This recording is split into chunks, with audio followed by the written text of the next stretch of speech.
Exercise 5.2 class 10th का question number 8.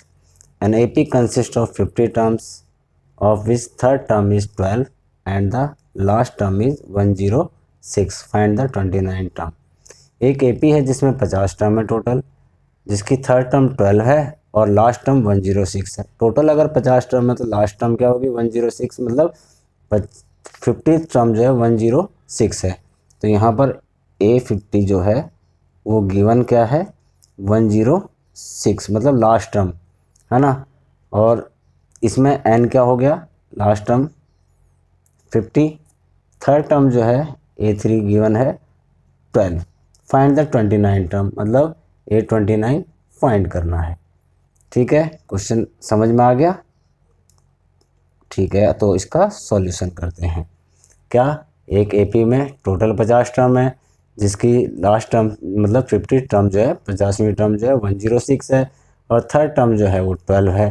ठीक है, तो यहाँ पर ये गिवन है, हमें 29 टर्म निकालनी है। तो सबसे पहले क्या करेंगे, A3 A plus 2D equal to 12, D नहीं है ना तो D निकालेंगे सबसे पहले। तो अब यहाँ पर A भी गिवन नहीं है, A plus 2D equal to 12 दे रखा है और A प्लस 50 टर्म को क्या लिखेंगे A plus 49D equal to 106। ये हमारा फर्स्ट हो गया, N हमारे पास है सिर्फ। ठीक है, और ये सेकंड हो गया। तो फर्स्ट में से सेकंड को सब्ट्रैक्ट कर लेंगे।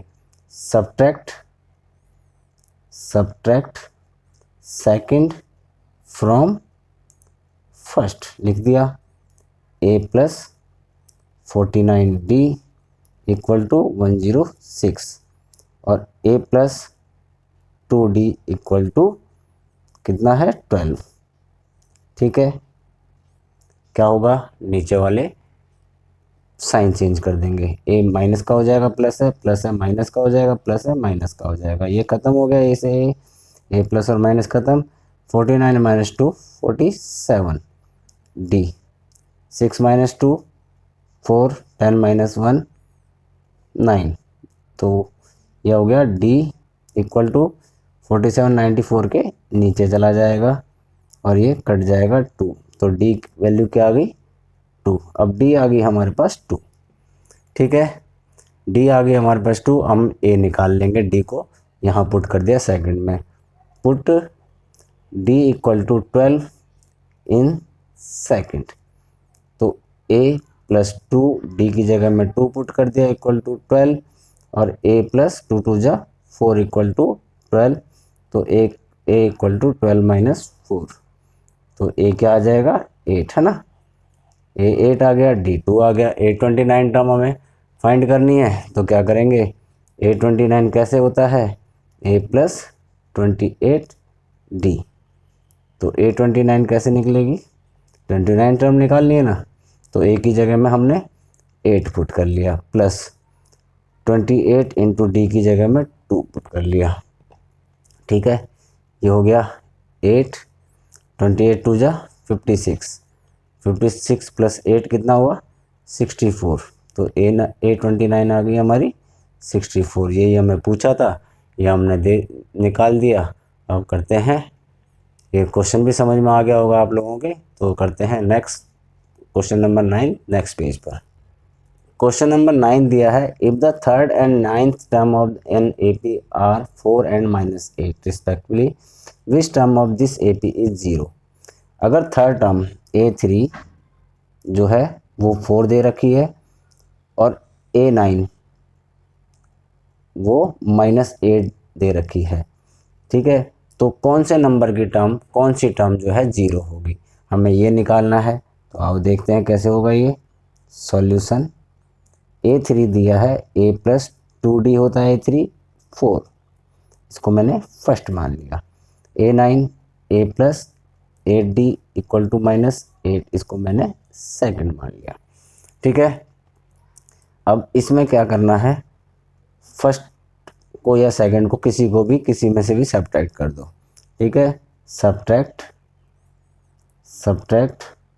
फर्स्ट फ्रॉम सेकंड मैंने कर दिया। ठीक है ना, तो सेकंड को ऊपर लिख लूँगा A plus 8D equal to -8 और a plus 2d equal to 4 इसमें से माइनस कर दिया। 4 प्लस का है तो माइनस हो गया, प्लस का है तो माइनस हो गया, a प्लस का है तो माइनस हो गया, कट गया। 8 माइनस 2 60 और माइनस माइनस माइनस का साइन आ गया 12। ठीक है, अब d मल्टीप्लाई में 6 के तो 6 जो है नीचे चला जाएगा इस 12 के, यहाँ पर कटेगा तो यहाँ पर -2, d आ गया हमारे पास -2। ठीक है, d आ गया -2। अब हमें निकालना है कि an 0 कहाँ पर है, तो an equal to a plus n-1 d, मतलब नंबर ऑफ टाइम n निकालना है कि कौन से नंबर की टर्म 0 होगी। तो an की जगह में मैंने 0 रख दिया। a जो है यहाँ पर, अब मेरे पास मुझे a फाइंड करना है, d तो निकल गया मेरे पास, तो a फाइंड करना है। तो क्या करूँगा मैं, put d equal to -2 in first, है ना, put d equal to -2 in first. तो a प्लस 2 d की जगह में -2 इक्वल टू 4, ये दिया है ना, इसको यहाँ पे रख लिया। तो ये क्या हो जाएगा a, ठीक है, 2 2 जा 4, तो ये माइनस का 4 इक्वल टू 4, ये माइनस का 4 है, यहाँ जाके प्लस हो जाएगा। तो a इक्वल टू 4 प्लस 4, है ना, a कितना आ गया 8, a आ गया 8। अब यहाँ पर मैंने a की जगह में 8 पुट कर दिया प्लस n-1 और d की जगह में क्या निकाला था मैंने, -2। ठीक है, 8 इधर आके माइनस का 8 हो गया इक्वल टू, ये हो गया, बचा मेरे पास n-1 और -2, 8 तो इधर चला गया, है ना। अब -2 इसके नीचे आ जाएगा तो ये -8 अपॉन में -2, क्यों, क्योंकि ये मल्टीप्लाई में है ना, माइनस से माइनस कट गया, यहाँ रह गया n-1। ठीक है, अब ये कट गया, 2 4 जा 8, तो 4 इक्वल टू n-1 और ये -1 यहाँ जाके प्लस का हो जाएगा इस तरह से, तो 5 इक्वल टू n, मतलब कि जो पांचवी टर्म होगी, जो फिफ्थ टर्म होगी वो 0 होगी इस AP में जो हमें गिवन है। ये जो गिवन AP थी इसमें विच term of this AP is 0, मतलब फिफ्थ नंबर की जो टर्म है वो 0 होगी। इस तरह हमारा ये क्वेश्चन कंप्लीट हुआ।